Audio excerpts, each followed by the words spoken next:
जाएगा। कहने का मतलब है कि उनकी हेल्थ मॉनिटरिंग की जाएगी। जी Manohar, धन्यवाद आपका हमारे साथ जुड़ने के लिए इस जानकारी के साथ. And with that, we are now going to move our focus on the US-Iran war. We have some breaking news updates coming in. Now, at least 42 United States military aircraft, including advanced fighter jets and drones, have been lost or damaged during the Iran war, according to an official report.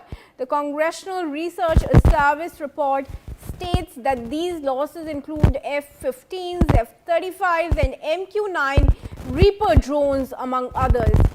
The report further warns that the actual number of losses may increase further due to multiple factors, including classified information, ongoing combat operations and issues related to attribution. First, let's go across to Pragati Tripathi, my colleague, to get us more updates on this. Pragati, this US congressional report has flagged those many weapons and aircraft being downed in the war with Iran. What is it that the report is mentioning? Well, serious attention is turning toward a new report claiming the US suffered far heavier military losses in the Iran conflict than previously acknowledged. According to the document presented, at least 42 American aircraft were either destroyed or severely damaged during the operation over and around Iran. These reportedly included fighter jets, surveillance planes, drones, and aerial refueling aircraft. Now, if we see if these figures are accurate, this would represent one of the most expensive and strategical significant air losses for the US in decades.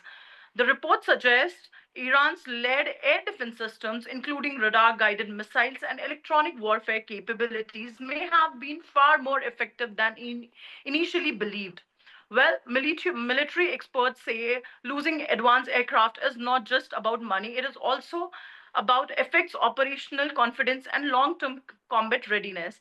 The US government has not publicly confirmed this till now, that how many exact number of losses they have received. But the report is already triggering debates inside the Washington over how the war was managed and whether the Pentagon underestimated Iran's defensive capabilities.